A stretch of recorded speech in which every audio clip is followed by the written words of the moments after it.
증인께 그날 12월 3일 그 대통령실에서 있었던 그 회의에 관해서 좀 여쭤보겠습니다. 네. 그날 국무위원 중에서 가장 늦게 온 게 오영주 중기부 장관이죠. 그건 제가 모릅니다. 근데 아마 후반부에 온 건 틀림없을 겁니다. 예. 그 오영주 중기부 장관이 그 도착한 시간이 22시 17분이라는 거예요. 이제 그래서 이렇게 숫자를 세 보면 그래서 11명이 된 거거든요. 11명이 됐는데 아까 증인께서 말씀하시기를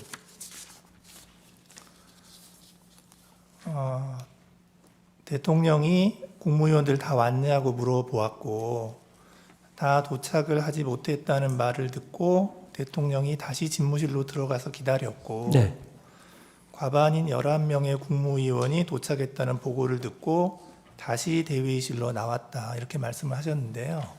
제가 보고를 듣고 나왔다고는 말씀을 안 했고요. 네. 아마 그렇게 하셨을 것 같습니다. 예. 네. 그런데 이제 오영주 중기부 장관 말을 들어보면 중기부 장관이 회의장에 도착했을 때 이미 대통령께서 말씀 중이셨고 제가 자리에 앉을 당시에도 대통령께서 혼자서 계속 말씀을 하시던 중이었는데 당시 대통령께서 계엄이 필요하다고 말했던 것 같습니다. 이제 그래서 그 계엄이라는 단어를 듣고 너무 놀랐습니다. 이렇게 얘기를 하거든요. 그러니까 오영주 장관이 도착하기 전부터 뭔가 이렇게 회의가 진행되고 있었던 것 같거든요. 그때 뭐 시계를 보면서 이렇게 하거나 그럴 경황이 전혀 없었기 때문에 지금 말씀하시는 시간이라든지 그런 거는 제가 전혀 알지 못하고요. 다만 일에 쭉 순서가 그렇게 됐었습니다. 예. 그 사실 국무회의 이른바 성원을 갖춘 국무회의가 몇 분 정도 진행되는지도 잘 알지 못하고요. 거기서 오고 간 이야기 정도만 기억을 하고 있는 겁니다. 예. 이제 그래서 이제 그날 그 회의는 22시 22분까지 약 5분간 진행이 되었고 네.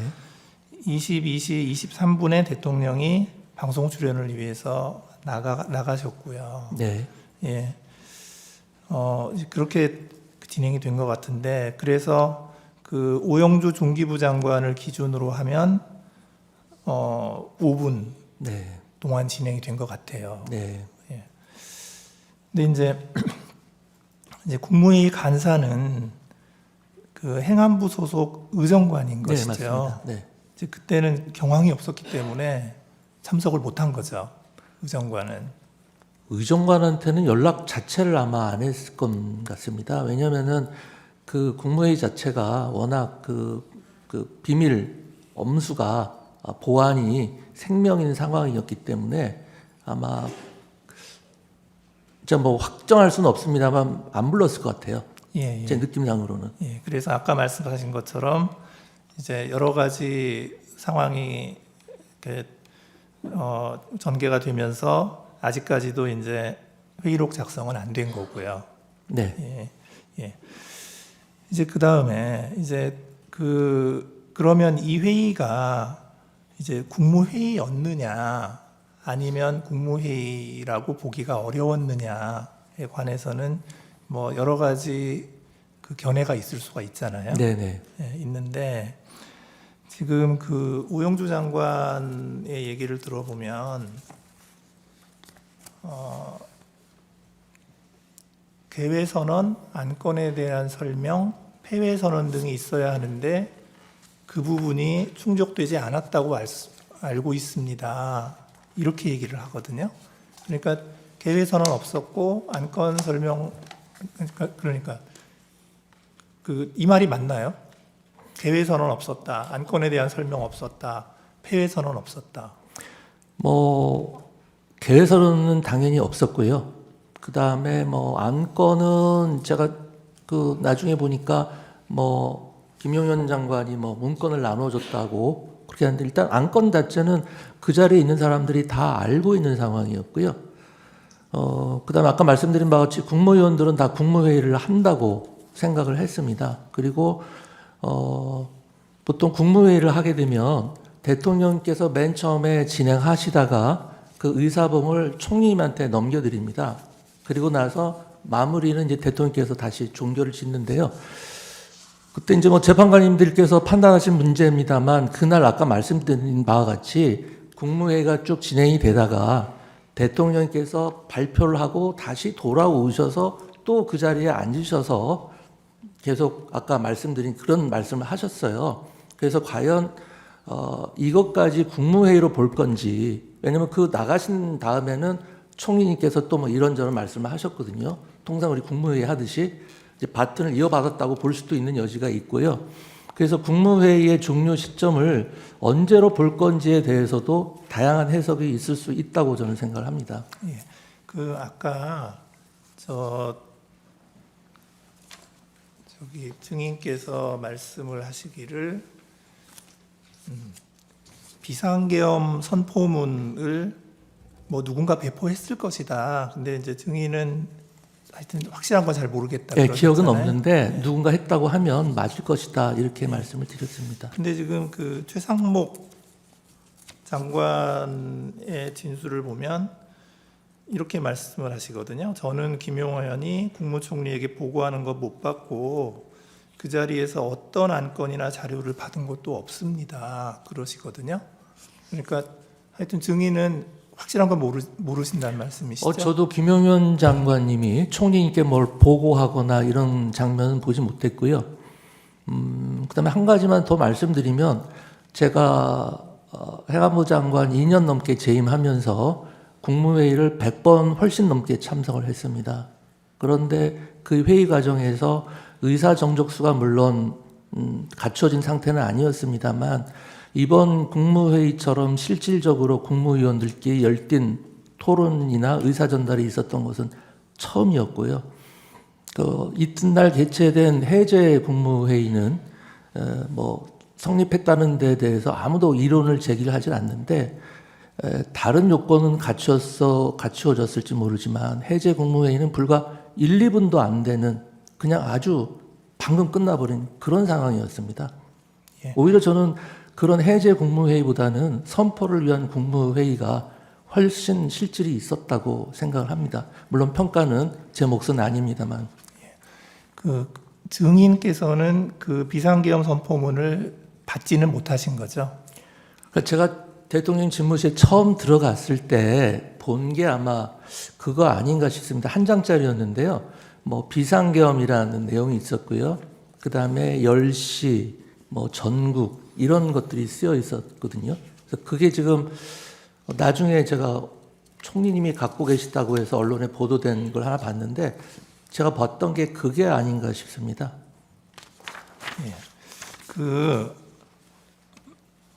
국무회의의 그 회의록에는 그 평상시에 네. 그 부서를 안 하나요? 회의록은 부서 안 합니다. 아, 그렇군요. 회의록은요, 저도 이번 사태를 계속 처음 봤는데, 그냥 참석한 국무위원들이 OX로만 표시가 돼 있고요. 뭐 발언 요지 같은 거는 뭐 보통 국무회의 올리면 바로바로 의결이 되기 때문에 발언 요지도 없고, 뭐 다른 내용이 별게 없습니다. 아마 필요하시면 아마 그 회의록을 하나 받아보시면 쉽게 이해가 되실 것 같습니다. 그러니까 누군가 그 확인의 의미로 네. 거기에다가 뭐 서명이나 이런 거 할 거 아니에요? 그게 작성이 된 다음에 참석한 장관들 부처에 다 확인을 회람을 한다고 합니다. 그 회의록을. 아니요, 그러니까 회람을 하면서 거기다가 서명 받나요? 안 받습니다. 안 제가 알기로는 안 받습니다. 행안부 장관도 안 하시나요? 네, 저도 안 합니다. 그러면 그 작성자인 의정관 네, 서명만 있겠네요. 의정관이 서명하는지는 모르겠는데요. 아주 한두 장짜리 간단한 거고요. 거기에 부서하는 게 아니고요. 아까 국법상의 행위 문서에 이제 전자적인 방법으로 부서를 하게 되는 것이죠. 예. 저 최상목 장관의 말에 의하면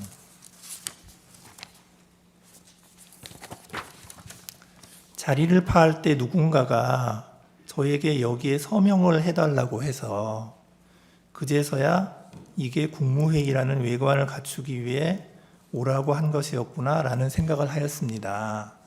이렇게 얘기하면서 자기는 서명을 거부했습니다. 이렇게 말씀을 하셨거든요. 네. 최상목 장관은. 그 다음에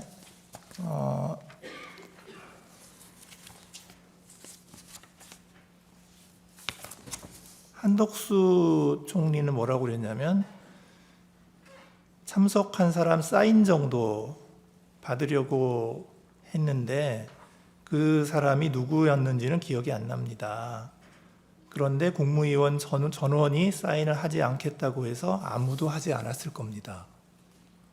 이렇게 얘기를 하는데, 그리고 이제 최상목 장관은 한마디 더 하세요. 뭐라고 하시냐면 12월 4일 다음 날이죠. 다음 날 00시 40분에 그 소위 F4 회의, 그러니까 이창용 한국은행 총재, 김병환 금융위원장, 이복현 금융감독원장과 F4 회의를 진행을 했다. 그 자리에서 최상목 장관이 제가 서명을 하지 않고 나왔다. 나는 사퇴할 것이다. 라고 얘기했다는 거거든요.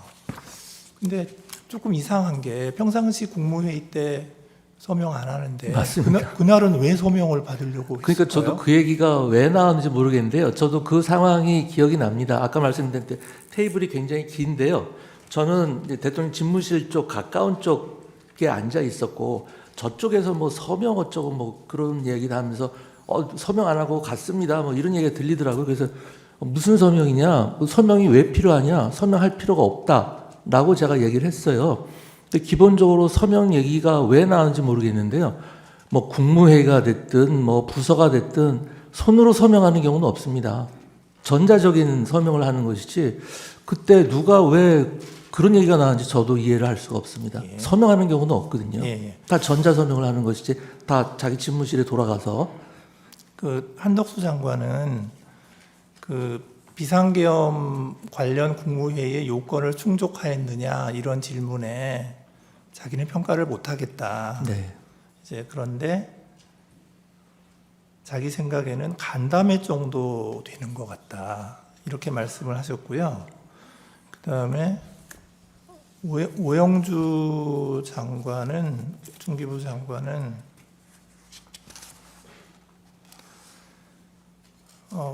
저는 그냥 회의지 국무회의라고 생각하지 않았습니다. 이렇게 말씀을 하시고요. 그 다음에